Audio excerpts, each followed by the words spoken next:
Welcome to the State of Developer Education, a podcast by Major League Hacking. We explore how technical leaders are creatively tackling the developer education gap to help prepare the next generation of technologists for the real world and build businesses that can adapt to any changes in the technology ecosystem. I'm your host, John Gottfried. Hi, everyone, and welcome back to the State of Developer Education. I'm really excited to be here for this episode with Michael Robinson, who does developer relations over at Astronomer. How's it going, Michael? Great. Thanks. How are you? Doing pretty well. I'm excited for our conversation here. So I always like to start with all of my guests with origin stories. I find them really fascinating and sort of informative about how people approach their work. I'd love to hear from you how you first got started in CS and programming. Thanks. Yeah, no, it's an honor to be here. It's really nice to meet you. I'm excited to speak with you today about how I got into IT. Um, in thinking about, my particular origin story, pretty familiar probably for a lot of people in that I really did the move during COVID, and it was the lockdown that was my opportunity to finally do the self-learning and retraining that I'd been kind of pondering for a while. So when I think of COVID, it's really a mixed thing for myself and my family, because as hard as it was, and personally, and for so many people, I couldn't have done it without the lockdown. There's no way. And the way I got started was in trying to build my own website for a thesis editing business. So one thing that I've done over the years as a faculty member in English departments and writing departments and other departments is edit. And one thing that I've edited is theses and dissertations. And I thought, well, I need more of a web presence, and I'm going to teach myself how to do it. I'm going to kill two birds with one stone. And not knowing anything, I probably did it in like a 1990 kind of way with FTP and raw HTML, and that was it. Bought a domain, and I think I had it stood up for a couple of weeks. But that was the sort of spur that I needed. That was the first toe in the water that affirmed for me that I could do it, because I'm the kind of person who needs to sort of try something and test it out before I make the leap. And then once I'd done other things like that, like earned some certificates on Coursera, did the Python for Everybody course with Dr. Chuck Severance at University of Michigan. Once I'd done stuff like that, I thought, okay, well, that test number 2. Now I feel like I can invest in a boot camp. So I went that route and did a part-time boot camp and graduated right in time for the fall semester to start. So it was right around August of 21, I believe. So that's how I really made the transition. But I've always been kind of tech sort of curious, someone who, rather than like ship the laptop to Lenovo, I would do everything I could to avoid that, right? Like search the forums, open up the back, so little things like that. And the first exposure probably that I had to computing was in elementary school, this little parochial school in Monroe, Louisiana. And some amazing person, some incredibly generous benefactor, donated an entire Mac lab to this school. It was I don't know how many 2Es there were, but it was a with room. the big floppies. Yes. Yeah. Yeah. And on those floppies, we had one program, I believe it was Tuts Typer. And that was the first program that I ever used, I think.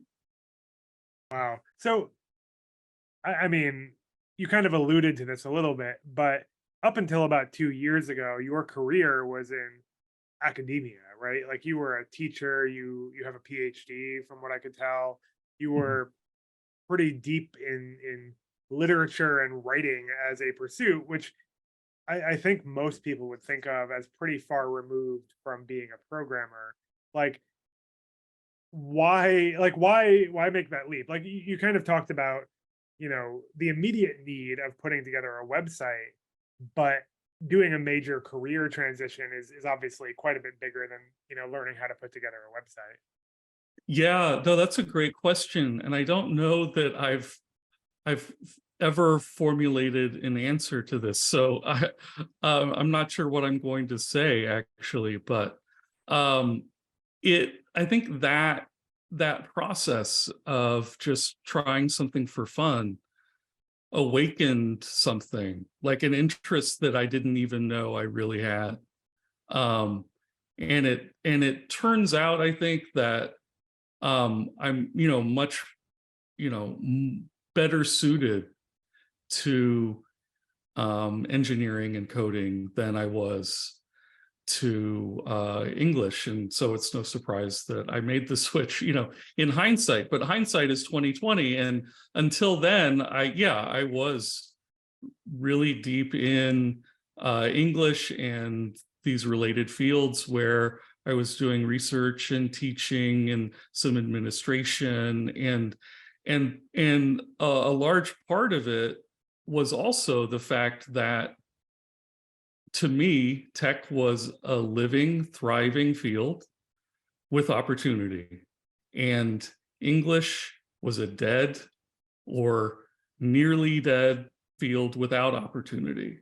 Um, and there's a personal story there that's long, um, and I had moved um, because my wife had gotten this amazing job.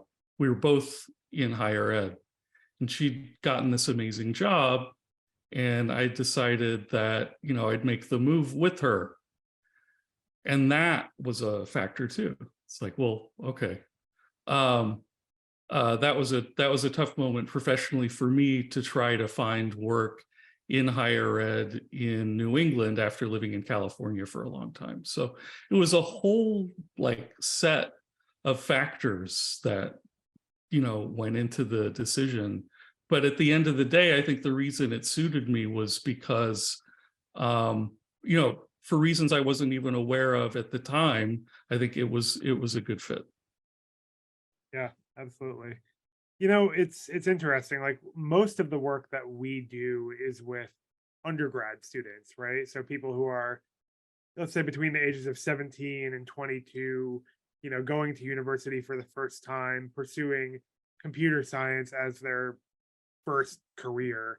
Um, and I know a number of people personally who have, gone to boot camps or made that career switch. Like, well, one of the things I'm really curious about with your particular journey there is you were in teaching, like you were in academia, you were working for universities, and then you went off and did all of this self-taught and eventually boot camp style learning, which is pretty different than a typical curriculum in a school.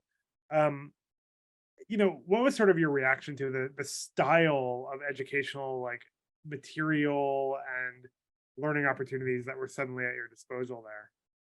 Yeah, let me tell you, that was an education just in itself because I was, I was trained and I was really accustomed to a traditional learning model where the only knowledge you could really trust, I was led to believe, was in these established systems and institutions, right?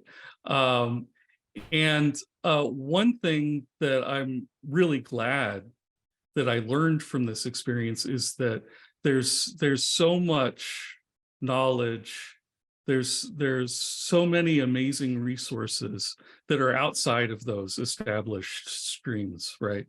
Um, and that was great, because I think one thing that I at least learned in doing English for so long is a kind of elitism about all of that.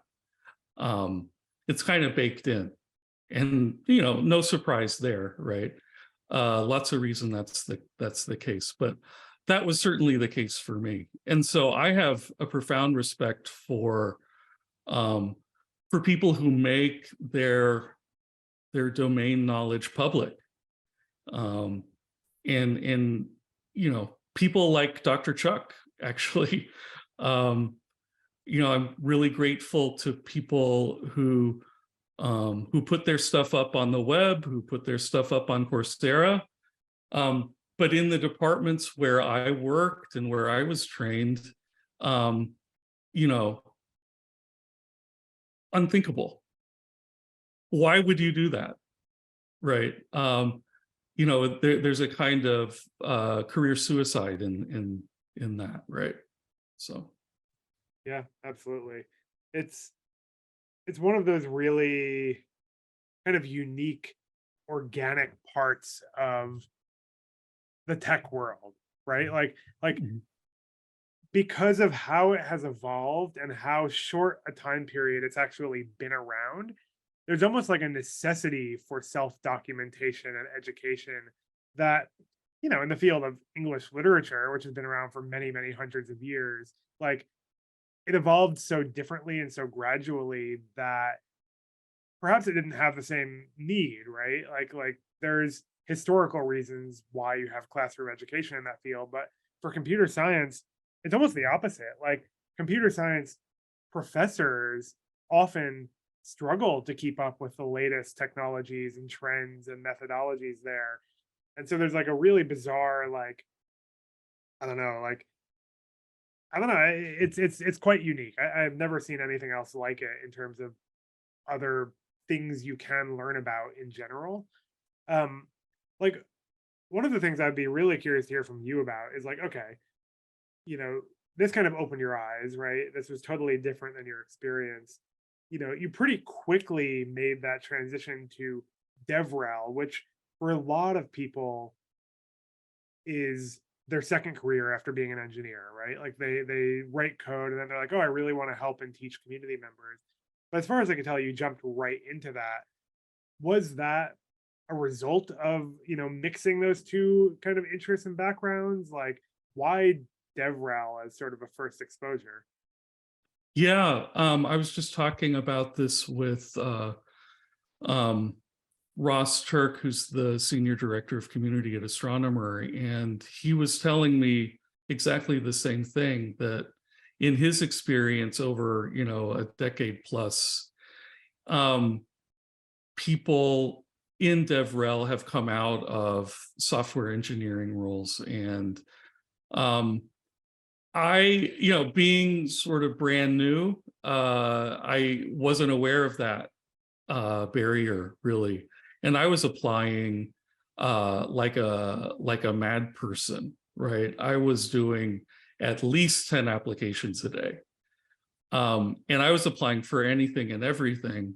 And when I saw this field, and I can tell you how I learned about it, but when I saw the field and the kinds of job postings that were available, I thought I could make a really plausible argument based on my experience in the classroom, working with diverse audiences, writing, doing research, that this mix of skills would make for a good DevRel person, even though I didn't have the long experience in engineering that others have. And the way that I learned about it was purely by luck. There was an event, an alumni event that Coding Temple, my boot camp, was putting on, where the guest speaker was a DevRel person. And that was, I mean, I had never heard of it. It wasn't mentioned to me by, my excellent job coach at Coding Temple, Marlene Tang. Um, and and I hope others will consider it, others who have an education background, because I think it's a good fit for me.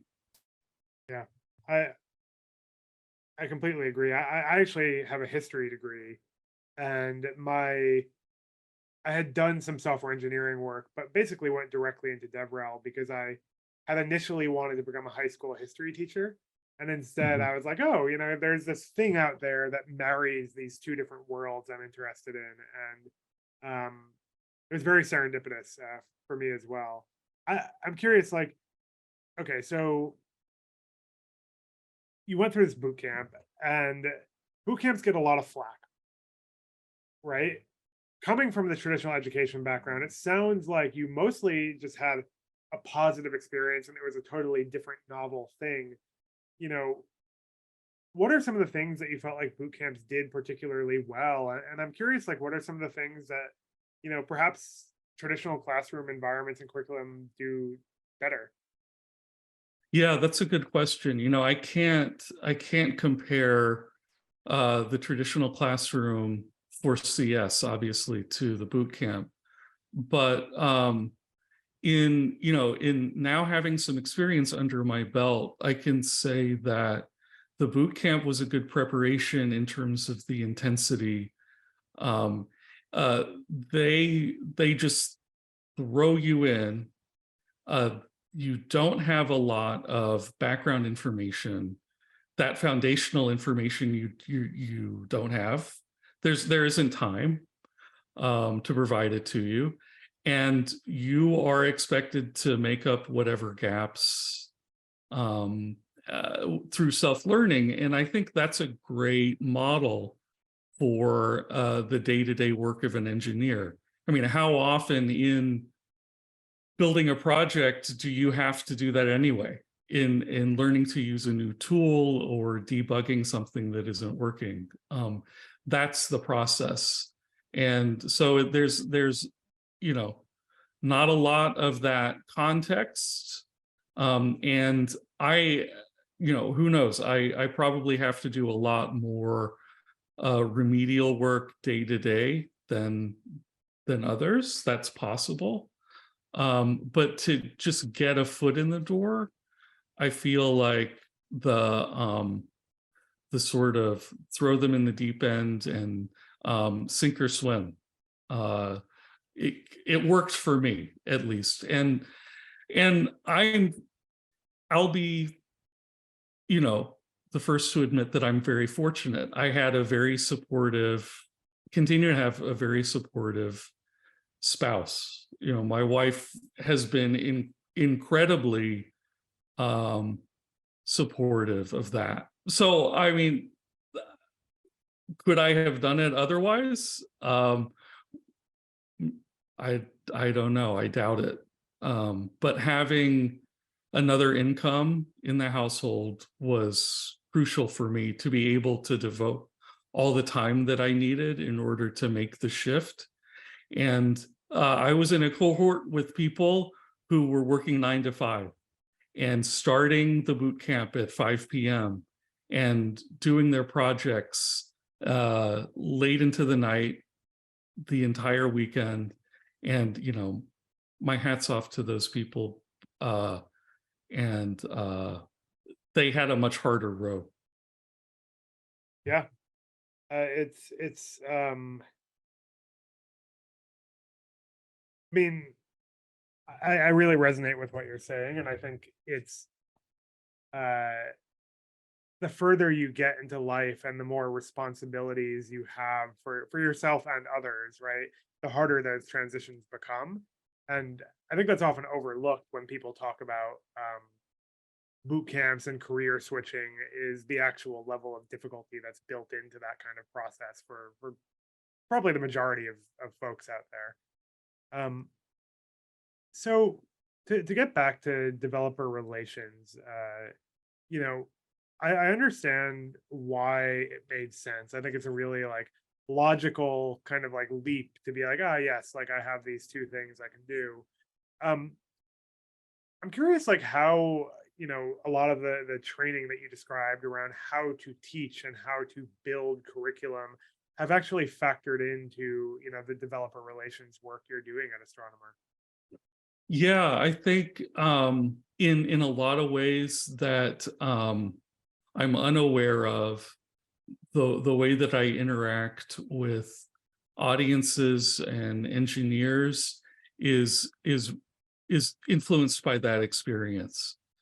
There's very little work that I do day to day, however, that is a straight parallel to the kinds of assignments and other kinds of materials and tasks that I would create for students. It's a much more abstract, just kind of way of thinking and way of being that has carried over.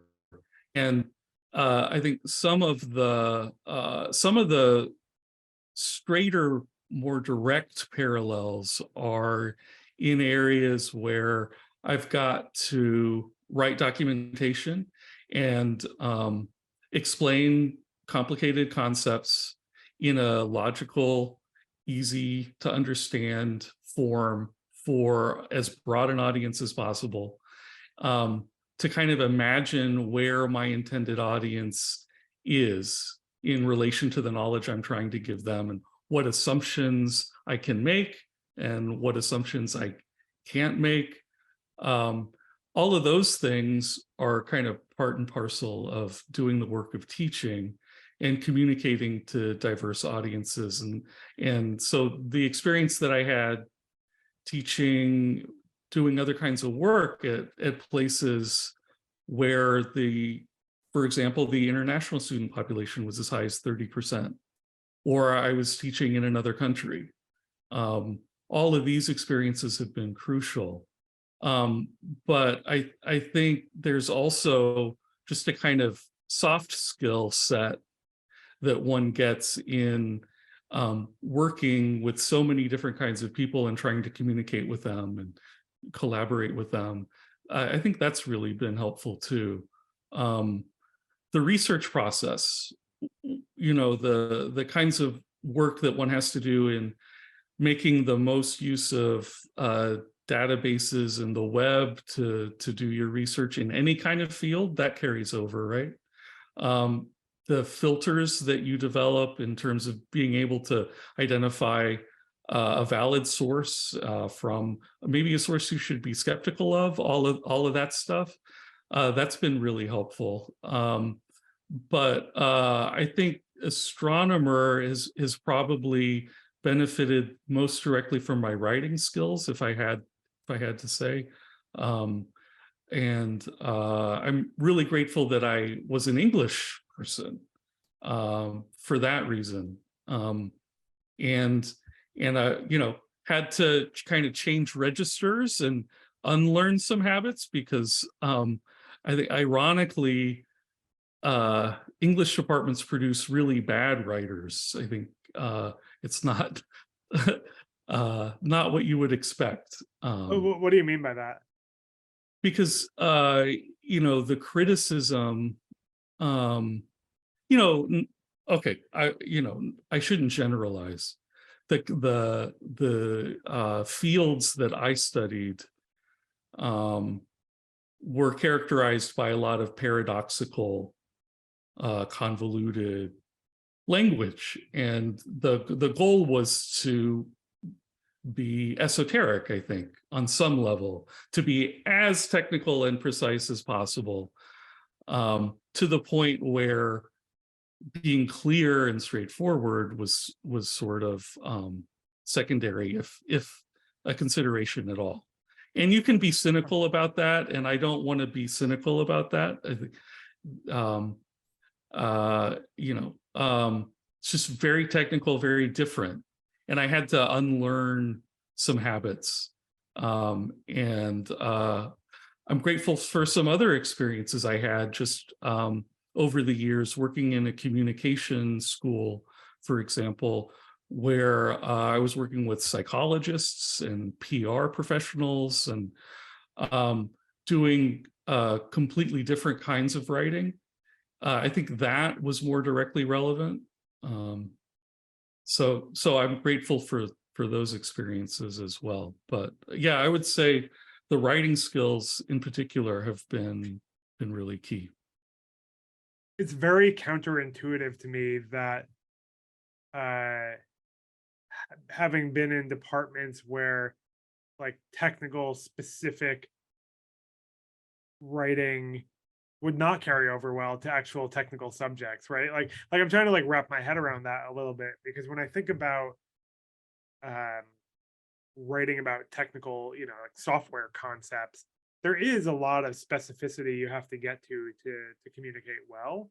And perhaps you also need conciseness and clarity, but like, you often have to get in some really deep, difficult to understand technical subjects to really get your point across. Yeah, yeah, it's very true, and I have succeeded and failed at navigating that balance. And I feel like that need to be very accurate and meet the needs of an audience that needs specificity is kind of in tension with also needing to bring um, less skilled people to the table as well. Yep. Make comparisons, draw parallels.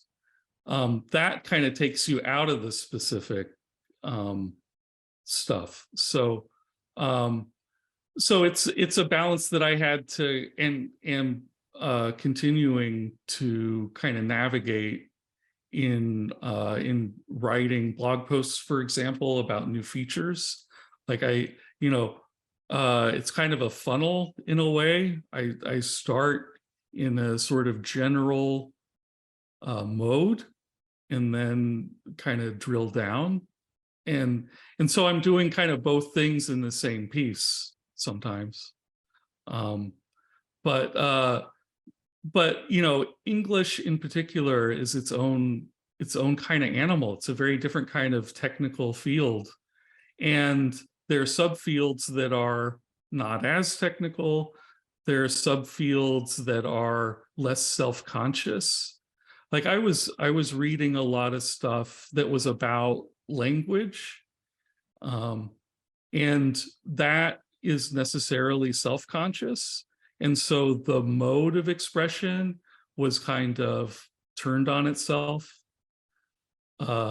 And the habits that you develop and the paradoxes that you're inclined to indulge in that kind of thing, that's kind of what I'm focused on. But like in the stuff that's interdisciplinary with your field, like history, can be quite different, right? So there's a diversity there in English, and I don't want to sell it short, but at the end of the day, I think it wasn't for me, honestly, and I'm glad that I found this field. Yeah, I do think that many people who are going through computer science programs or even are in the industry perhaps have similar feelings to you about the focus on like esoteric, like really sort of self-referential subjects rather than more of the creative process of it.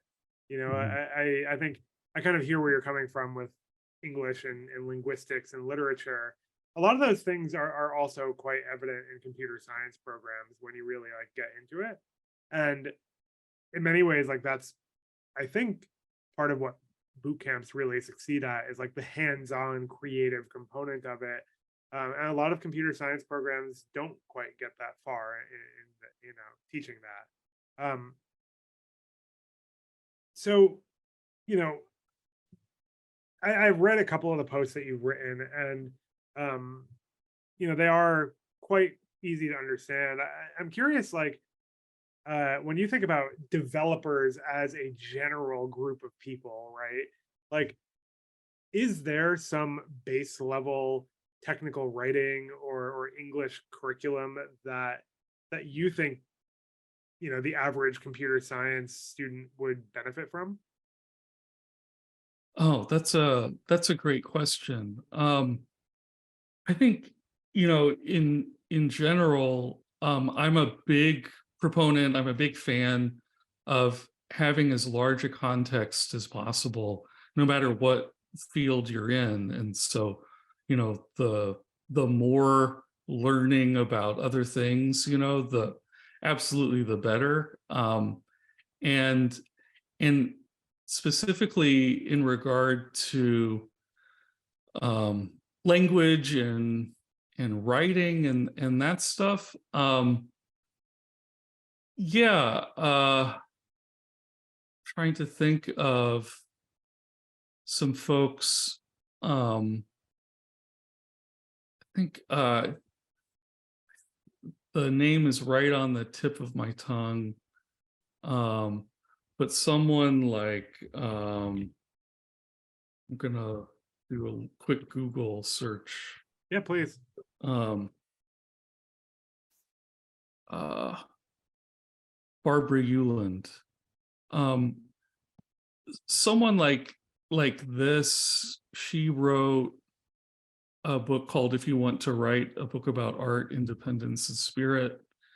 Um, I would go to one of these uh, kind of really well-regarded introductions to good writing. Um, and this is one that I know of. If You Want to Write by Barbara Euland. Um, there are others, and I think that also something that's really really helpful is just to make reading part of your regular routine. Um, because it's I think it's true what many people have said, which is the way to write better is to read a lot and read good writing. Uh, and that's certainly, as I've said, that's certainly the case for me. I mean, it's also true that if you read bad writing, you you write poorly, or you know, garbage in, garbage out. It's just like computing. Um, but uh, but that's yeah, that's what I would say too. Like I think the key is, like with anything else, something that's going to spark that interest in reading or writing, and make it part of one's daily life is really so important at the end of the day, because it's the practice, right? Ultimately, it's the practice that you make out of it that you're going to learn from. That's certainly been the case for me in making the shift to tech. I've learned that my learning style is is really about doing and and just jumping in and trying something. And I think a lot of people are that way. And so the way to become better at writing and expressing yourself, I think if you're that kind of learner, might be just to make it part of your daily life. Yeah, I love that. So as you're writing all of this content, right? And I noticed that some of it is, you know, pretty technical. Some of it is almost more like comms, oriented, where it's like, hey, like here's this new thing that's coming your way. Um, what are some of the like best practices you try to think about when you're creating, a new piece of, let's call it like developer relations content, right? Like what makes a good technical deep dive? Yeah, great question. I mean, I think one thing I try to consider is the the intended audience and the assumptions that I can and can't make. I've got to try to create interest in a broad audience, but I can't alienate the engineers who are going to be most likely to use the feature or the package or whatever.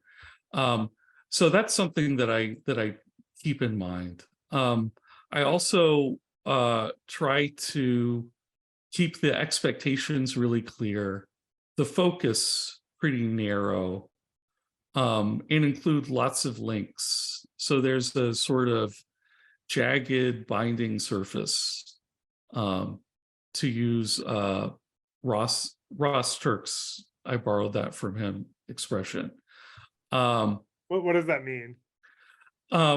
So, a lot of links, for example, to things that you meant, more information about things that you mention, is a way of getting people more engaged in your content.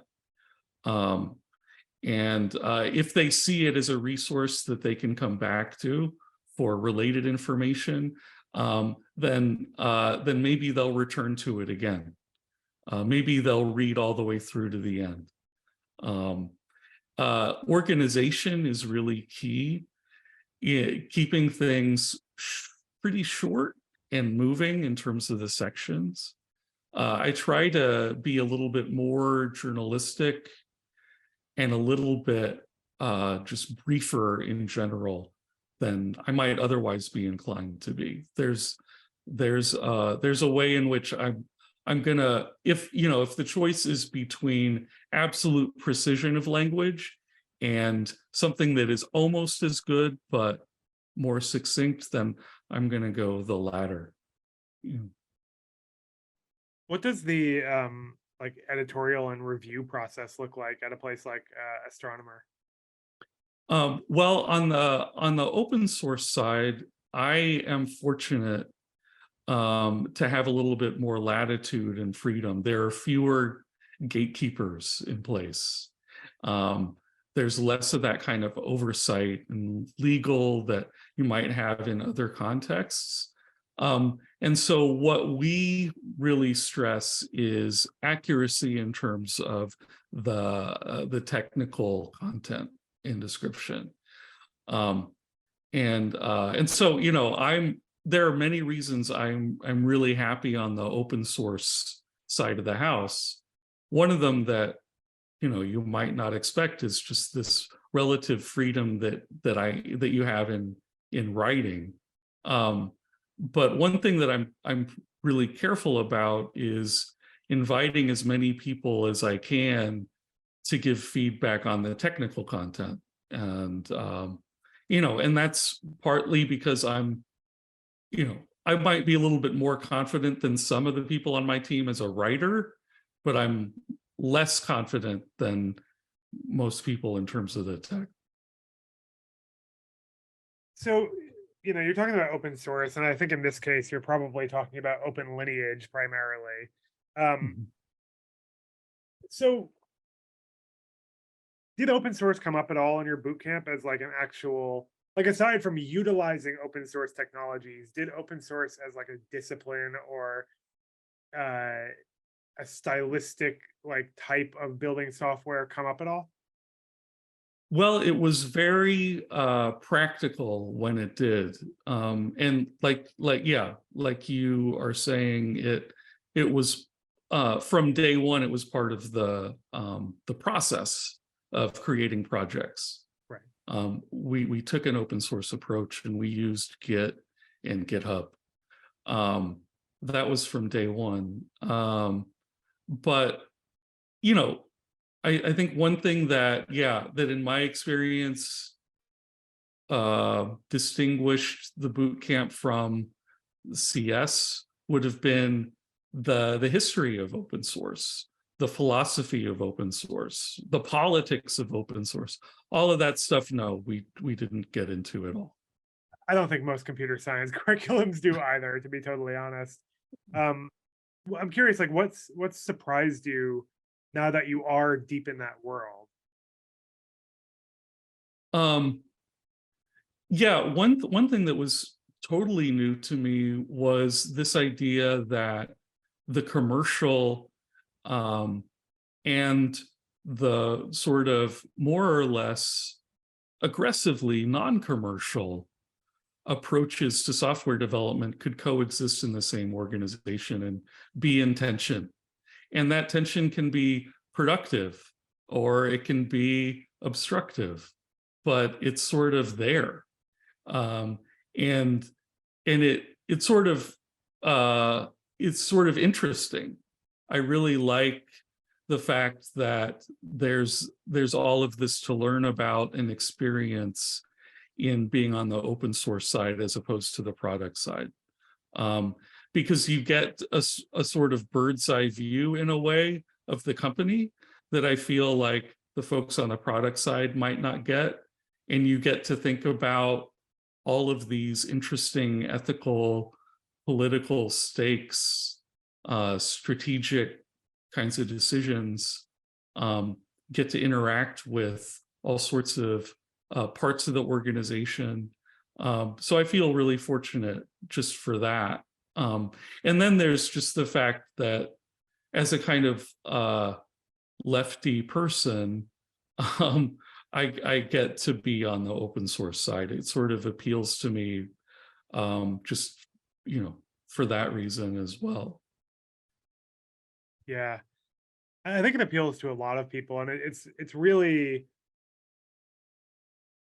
quite fascinating because it is this odd combination of almost like, without getting too deep into the politics of it, it's like it's this combination of this like very like communal, like sort of like socialistic way of building software together, but Mm-hmm. it is like completely interconnected with like this, the capitalism of building startups and creating businesses. And the two concepts really kind of do coexist, and as far as I can tell, in most situations, like benefit one another, right? You end up in these like really kind of unique, mutually beneficial situations where you can have a thriving business and a thriving open source community that, have related but slightly different goals. Mm-hmm. Yeah, that was definitely eye-opening, and it made me want to learn more. And it has made me someone who, when I have the opportunity, I use other open source products and contribute. So it's fun. It doesn't even feel like work, honestly. That's a good place to be. So we only have a couple of minutes left here. One of the things I always kind of like to end on is I like to hear from people about other, technical experts and creators that you look up to. I know you mentioned Dr. Chuck, and that his content was incredibly beneficial to you. Are there any other folks that you've seen out there just creating really kind of like exceptional work in teaching developers? Yeah, and this this might seem disingenuous, but it's not. There's a guy at Astronomer who is fantastic at this kind of thing. Airflow is not the easiest tool to use, and he makes it interesting and fun to learn how to use Airflow. So, that's an achievement, right? And Yeah. his name's Mark Lamberti. He's someone I look up to. We've got so many people who are so much better than I am at speaking and presenting and writing. And so it's humbling to work with folks who are as accomplished at those things as they are. I really look up to the pioneers though as well, like Guido van Rossum. I just love the idea of creating a language, and your whole thing is to make it as legible and as easy to understand as possible. That really resonates with me. Yeah, it's a cool pursuit. I'm always impressed by people who are able to do that effectively. Um, the final question I like to ask people is just, I find it to be kind of a fun, introspective one, but um, who, aspirationally would you want to take to lunch? Like someone that is in the tech field, maybe in DevRel, that, you just want to like grab and pick their brain for 2 hours. You mentioned Guido. I mean, he would be a fascinating person to sit down with, but who would you love to just like spend some time with? Yeah, that would probably be the one, actually. Just, yeah, because of all the things that he's done and the places that he's worked, the impact that he's had. I love the idea of language creation, language creators. And I might invite him to coffee instead, just because lunch is like a long commitment and it might get awkward. But You never know. Awesome. Well, thank you so much, Michael. I really enjoyed our conversation. If people want to find your work or your online presence, where should they look? Thanks a lot. I enjoyed it too. It was great to meet you. Yeah, it's really exciting. Really an honor to get this opportunity. You can find me at LinkedIn, Michael E. Robinson, and my handle on GitHub is Morobi-Hub, H-U-B. Awesome. Well, thank you again. I really appreciate it. Folks who are listening, if you enjoyed it, definitely keep an eye out for more episodes, and like and subscribe if you want to follow along. But happy hacking, everyone. I hope you enjoyed the episode. The State of Developer Education is brought to you by Major League Hacking, or MLH. To find out more about MLH and how we power innovation, cultivate developer communities, and teach technical skills to students around the world, visit mlh.io. And then make sure to search for Developer Education in Apple Podcasts, Spotify, Google Podcasts, or anywhere else podcasts are found. Make sure to click subscribe so you don't miss any future episodes. Don't forget to like and review the show, and we'll give you a shout out on a future episode. On behalf of the team here at MLH, thanks for listening and helping us empower the next generation of technologists. Happy hacking!